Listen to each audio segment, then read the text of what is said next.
Welcome back. Thank you so much for staying with the program. We'll put a telephone number on screen right now so that you can call with your questions and also your comments for my guest. He is Mr. Richard Pitterkin, social commentator, also a chartered accountant. We already have our first caller line, so we go straight over to that caller. Good evening. What is your contribution, caller? Hello. Hi, good evening to you. Hello, yes? Yes, good evening to you, ma'am. You're on the air. Go ahead, please.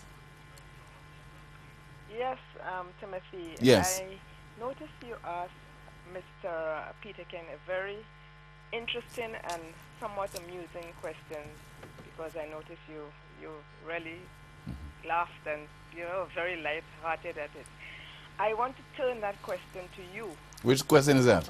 Would you ever consider running for political office? No, I won't. And I asked the question because we in St. Lucia, we listened to your articulation on the air. You come across as a very level-headed person, very, very smart in my opinion, and I want to find out whether you would ever consider running for political office. I won't, call. I won't. Honestly, as I speak to you tonight, I won't. That's an easy question. And Cole, I could say that if he ran, I'd be. If he and ran, why not? Yeah, why not? Indeed, he's campaign manager. But because you see, because it really does not interest me. Yeah. People tell you that as a journalist, as a reporter, as a talk show host, I give it my all, and I really do love it. I do not look forward to ever leaving the studio, ever leaving my office at RCI or here at DBS, and that is my passion. And not all of us are cut out to be certain things. So because you're popular, because you're seen that you have certain talent, you can make a contribution in a particular area, does not mean that your heart is in it, and does not mean that you will be good at it as well. Okay, caller? And caller, he's too. But remember, there's a saying, never say never, huh? Just remember that. Yeah, thank you. But that's how I feel. Yeah. And maybe he's too short anyway. and also I cannot run, so running politics, yeah. We continue to take your calls. Once again, this is NewsMaker Live right here on DBS Television. And the caller 9, good evening, you're on the air. Hello. Good evening. Hi, good evening I to you. don't really have a statement for the gentleman, but I have some wishes I could have shared. I wish, like, whosoever that is leading the country, whether now or later, would slash the VAT by about 50%, give us back our 5 years that they took off from our passport, and give us a better health care which will protect our young children teeth, because they have no dental care, and you see a lot of children go to school and the teeth are always in a mess. Sometimes the parents can't even afford a dental clinic visit. Now, another thing with milk in the supermarket, it's supposed to be a control item, but it looks like they control some milk and not others. I think, to me, milk is milk, and people need to be able to drink milk to get whatever calcium they can get from the milk. So it's not really a question, I just some wishes. Okay, thank you so much. Thank you very much. Once again, we continue to take your calls as we await another call for my guest, once again, Mr. Richard Pitterkin. I think that call is already coming in, so let us go straight over to the telephone. Good evening. Go ahead with your contribution, caller. Yes, good evening. Hi, good evening to you. I have actually two questions Go ahead. for Mr. Peterkin. One is concerning the millennials that he spoke of. I am really concerned that millennials will stay home and not come to the polls. I'd like him to devise a, 3, 4, 5-minute speech to them, giving them reasons why they ought to show up at the polls, and helping them understand the real significance of their vote, especially for this election. The second question, now I missed the first 30 minutes of the program, so you guys may have addressed that already. We hear a lot of talk about taxes. We're going to remove that. We're going to, there's a 15-point plan here. There's a 5-point plan there. And the first thing that comes to my mind is Ronald Reagan, who said, or was it the first George Bush, read my lips, no more taxes. The first judgment. And we know as politics go, we're told this, and when you come into office, you find out that it's not possible. You're an accountant, I believe, right? Yes. As an accountant, can you explain to the nation the significance, the real significance of taxes, why it's needed, where it can be removed, where it can be kept, so we have a real clear understanding of what we're being told, so we can make informed decisions on June 6th. Thank you. Thank you so much for calling, ma'am. Well, obviously, that would take half an hour at least. As to, but you know, the main reason for taxation is always for government to have the finances to pay for the services that they provide, whether it be health, education, infrastructure, etc. Some countries, smaller countries, Cayman Islands, have been able to avoid the need for any taxation because they found other forms of economic activity that provide government with that kind of money. In most of the Caribbean, we have taxation, and the problem was that all these countries found that the personal income tax and corporate income tax and other small taxes were beginning to suffer because of economic conditions, and they were being, told that in order to maintain the level of taxation or revenues to government, their best bet was to introduce some kind of value-added tax or consumption tax, which is what almost all of them have now. It would really be nice if we did not have either tax at all or much lower level of taxation, because it would mean that people would have more money in their pockets based on their earnings and hard work that they do, and that public that general consumption and expenditure would be sufficient to keep things ticking along. We're not at that stage yet. Now what we have is a situation where we're probably not likely to see any increase in taxation over the next 5 years based on the promises of both parties, and possibly a decrease, certainly in one case in personal income tax and in another case in VAT. So at least I believe people can feel, well, okay, we're now at the stage where we will get a little more relief one way or another, and maybe we can start doing things that would move us towards a level where we can bring down the levels of taxation to, let's say, more affordable, where people would not mind because you were getting good value services in that regard. It's interesting to note that some of the most heavily taxed people are in the Scandinavian countries, but they don't mind because the value of the services that they get cradle to grave is so great. Free education, free tertiary education, free health, that they feel that they're getting their money's worth. Hold that point. Hold on. Let me quickly go to a call because somebody's holding on. Good evening. Go ahead with your contribution, caller, please. And to your guest. Yeah, good evening. Quick contribution, go ahead. Yeah, how would you propose that universal health care be funded? Given that you're talking about reducing people's taxes, giving more money in their pocket, but I suspect it will be take some of that money you give them, or if not all, will be taken away for universal health care. All right, sir. Thank you so much. You're right. It's one of the toughest tasks. When we first discussed it many years ago, we looked at different ways of financing it. We didn't have that in those days. And eventually that was perhaps the biggest reason why it could not come about. It was just going to be too expensive. Now it's going to be even more expensive. We have a bigger population. The basket of services would be greater. And I don't have the answer to that. I mean, if for example, if the VAT had been low enough, we could have said, well, increase VAT by 1 or 2 percentage points and put that money towards health care. Because it's the one thing that people might say, okay, if I'm getting universal health care, then I don't mind, everybody paying a little extra. But we can't do that. So UHC is, as it stands right now, a bit of a dream that, hopefully we will get to only when this economy has stabilized and started to grow at a level that would give government sufficient revenues that they can start putting it more towards health. I think we're having a call. Good evening. Hello. Hello, good evening to you, caller. Okay. Let's go to the earlier call, the millennials, preaching to them. That's interesting. You look at America, for example, they have the same issue. They have a huge number of millennials and they don't come out and vote. But when you look at the primaries, the one person who got them out consistently was Bernie Sanders. Yeah. And so it shows that there are things that they care about. They're very ethical. And they just believe that over the years politicians have not delivered. I have to interrupt you again, sir. Okay. My apologies. Good evening. Go ahead with your contribution, caller. Yes, good afternoon. Good evening to Mr. Hi, good evening to you. I really didn't intend to call, but actually, I think it was a former magistrate. I've been following the program long enough to know some callers who asked Mr. Peter King to give a reason why we young people should vote.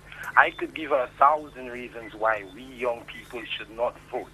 None of the governments. So we young people to not vote, or rather a spoiled vote, because to not vote means that you were out of the country, you were in hospital, you may not be counted. But the vote, the tradition of the vote is to legitimize a team of men, and this process is to ridicule and to undermine the voter. It is now time for the voter to use the vote to undermine the process, thereby sending an unambiguous message to the 44 of them that what is it you guys have offered over the past 3 decades is unacceptable, more so to the millenniums, to persons like me. So I'm telling you, minimum wage, we don't have that. So I'm telling you, the question of marijuana, it is something that has to be examined. We cannot continue to criminalize more than 30% of our population. I say so vaguely, right? You may question, how do I know 30%? Okay, then let's bring it 10. We cannot continue to criminalize 10% of our population. I mean, children sit at home and they see their parents productive, and they have to deal with the fact that their parents engage in criminality. We need to look at unorthodox measures more throughout the world in terms of revitalizing economies. Start-off capital for entrepreneurs is the biggest thing now. None of these guys are going to see it. I look at and I see Labour Party spend $80-something million in step over the past 5 years. You know how many young businessmen just need $10,000 to order equipment to give them a longevity? Next year they employ 3 people. Come on, then there is no reason for young people to vote. Let us spoil the vote. Let the international agencies that monitor democracy pay attention to what takes place down here. Let us spoil the vote. Give me a reason to write Baroness Scotland from the Commonwealth, so she and the Commonwealth offices could pay attention to what takes place down here. We're killing ourselves. Thank you, my brother. Thank you so much. What say you, sir? Well, that's I totally agree with him on the marijuana thing. I've always been a proponent of, in fact, going as far as legalization, and I think that that's one of the economic measures that we can use to improve our situation here. But I still don't agree with not voting, because under our Westminster model, if you don't vote, somebody will still win. And so what you end up with is an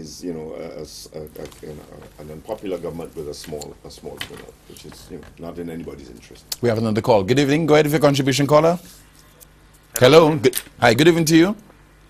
Yeah, I'm calling to ask you, why can't you or your organization, or even the gentleman that is sitting there, organize a debate between the two political parties, the leaders. Mm-hmm. I am tired of hearing all these rhetorics, and I need substance, facts, or truths rather. Mm-hmm. I would like for an independent moderator who does not have any kind of Bias.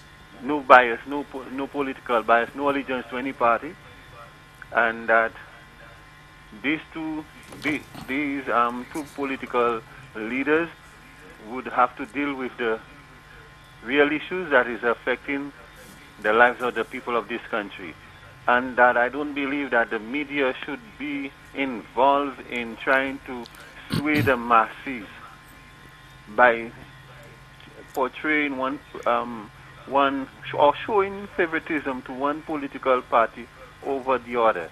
And sometimes the news people that is bringing out the news, it seems to me that they have their personal things with the present prime minister or the present government. I think news people should be more intelligent, more objective towards the disseminating of information. But however, that's not what I want to see. I just would like to see that I would like to see a debate between the two political leaders so that the people of this country can make an informed decision on the way forward. Thank you so much. Caller, I think the Chamber of Commerce was actually trying to get a debate organized, and I'm not sure why they weren't able to do so. But, you know, what's interesting, the comment you made about the media, yes, I mean, sometimes you can fault a media. Media, some of them are so obviously sympathetic towards one side, so they don't give you objective. But it's interesting to know in the States that it was really the media the ones that organized all of the debates, almost. And I know one media house that was trying to put together, you know, some semblance of a debate, but that didn't happen either. So we lose, in fact, when we don't get that kind of good discourse in you know, with good moderators will extract good information from the candidates, but I don't think we're going to have one. We have a call standing by. Good evening. Go ahead with your contribution. Hi, Tim. Hi, good evening to you. Hi, Mr. Peterkin. How are you doing? Richard, I was wondering when the young man was talking a while ago, if voting in St. Lucia does not amount to gambling when you know the table is fixed. Because, you know, I heard you say earlier on, in effect, that if you don't vote, you are not in a position to criticize the government you get. When in fact, you know, you vote and you have every reason to criticize the government you get. But for most people, if they do, they'll be victimized. People are afraid to talk in this country. And they're all voters. Yeah. How does voting guarantee you you won't be victimized one way or another? The reason you're hearing more and more, if I dare say so, more and more frustration from these young people is they can't see the point, and nobody can offer a point other than that cliche that if you didn't vote, well, you can't criticize the government. When people have been voting over and over and getting crooked governments, they have no ability to do anything about it. The government refuses, well, the current government anyway. Others didn't do it, so I'm just talking about this one. Yeah. Refuses or has postponed indefinitely constitutional reform. And you have to admit the governments of these islands do almost anything they feel like doing. As I said before, a local prime minister has effectively more power than Obama. So what is the point of going to the polls and voting in hope when after years and years you know it's a hopeless situation? Thank you so much. You know, my own feeling is that it's not a question that you can't criticize if you don't vote. You can, you know, because we don't have to vote. There's no law that says we do. I just feel that if in fact we didn't get a decent turnout, we would never really know how the country felt. So, you know, we would still be spinning top and mud in respect of really and truly, you know, what it is people really wanted and how people really felt, because we don't have polls. We have to rely on third parties to tell us how people are thinking.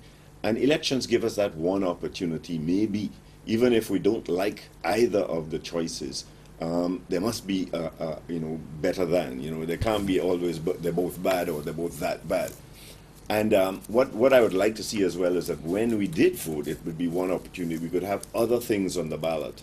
For example, if we were voting on issues like marijuana, or issues like LGBT laws, that you could actually decide, well, all right, I'm not happy with the candidates, but I'm going to cast my vote on a particular issue.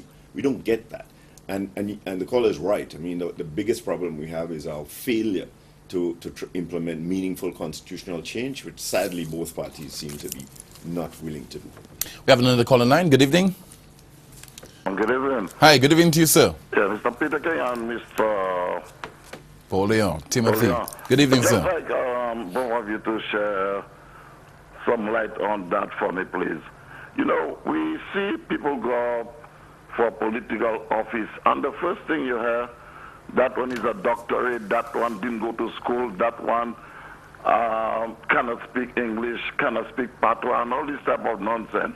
But nobody come and say that one is a matter of integrity, that man is an honest guy, and all these things. Is it because we St. Lucians are so stupid or so ignorant that we go this way and let politicians come and tell us about all the degrees and nobody speak about honesty, integrity, and so on? Can both of you just comment on those things for me, please? Thank you so much. Well, I mean, when you have a contest It's all about decrying one another. That's the point. And definitely you cannot go out there and try to sell somebody as being exceptional. Obviously, if you do that, you'll be putting yourself down. But I think what I really detest, what I do not like, is when, for example, we play, certainly at this, we play the race card, we play the classes, we put one class against the other.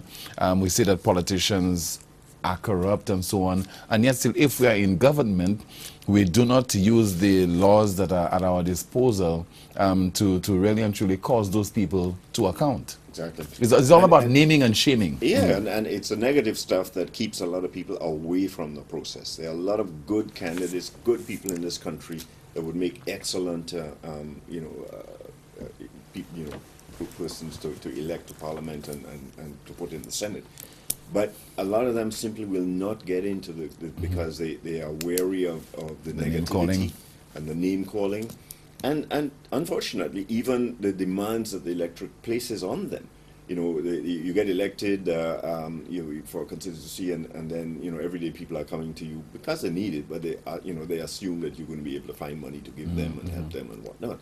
And life doesn't work like that. So the system keeps some of those good people with high integrity and so on away, and so it doesn't necessarily attract the best.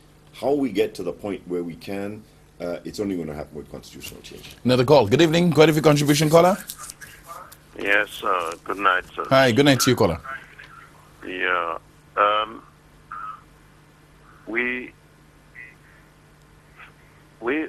What I think,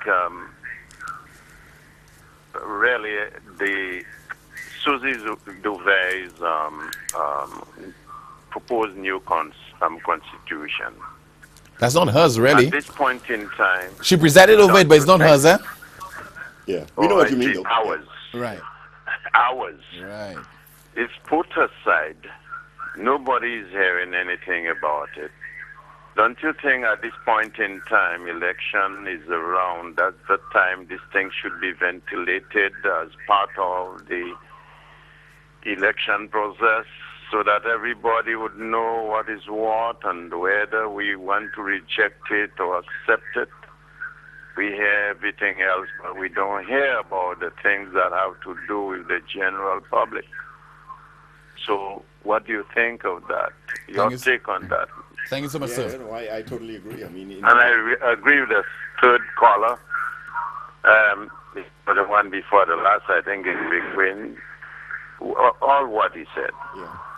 So a form of protest in any event, if we don't go and vote, people realize we are not happy with what is happening. Okay, but the problem is if you But let's talk about Susie Duvey's proposed.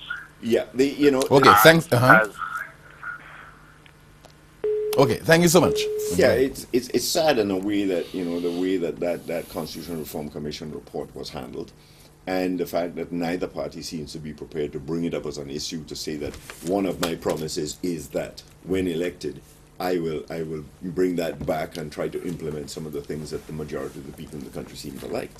And the only way perhaps we'll ever get to the point where all the politicians realize that the majority of people want some of these changes is perhaps if we were either able to come out and do some kind of polling or a referendum that would enforce these ideas.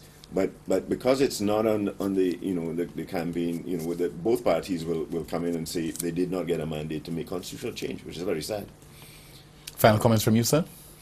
Well, it's one of the most interesting elections, only in the sense of some of the events that have happened leading up to it, particularly the fact that we've had estimates but no budget speech. The election was a snap election, and so it's perhaps different from many of the elections in the past. There doesn't appear to be any national swing as there was in 1997. And clearly people are voting at a time in which the economy is still not performing as it should, and whether or not they're going to hold that against the government, whether they believe that the opposition has come up with credible candidates and are able to sway them remains to be seen. I think the next couple of weeks are going to be quite important in terms of couple of days. Or days, is it? Mm-hmm. Yeah. Well, basically. Until the 6th of June. Yeah. unfortunately, if all it means is that we're going to have a whole bunch of public meetings and rallies and whatnot, then the issues will never come out. So I'm hoping that we'll get a lot more discourse and the media will put forward some of these matters so that, in fact, when people do come to vote, they'll realize, A, it's important to go out there, because if you don't, people will never understand what it is you may or may not have liked anyway. What we don't want is an election that appears to be, just a minority of people supporting somebody who's lucky enough to win it. I think it's important to vote. Mr. Bidekin, thank you so much for being my guest on this evening's Newsmaker Live. Thank you so much for watching the broadcast and contributing via your calls. If it's Wednesday, it's Newsmaker Live. Time now for the clip that peaked.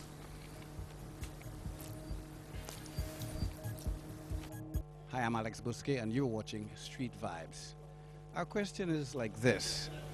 Considering that the two members vying for the Castries Southeast seat are both Seventh-day Adventists, how do you think things are going to turn out with nomination day being on their Sabbath day? Si ou sav, ou adan religion, ok?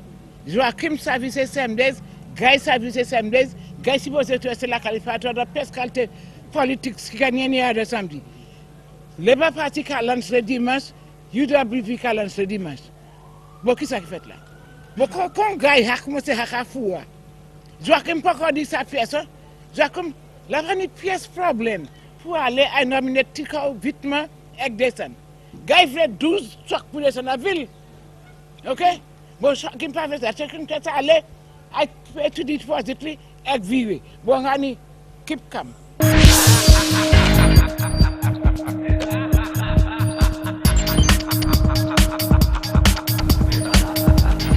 Once again, that's the broadcast. So it's a very good evening. My name is Timothy Paulion. See you next time.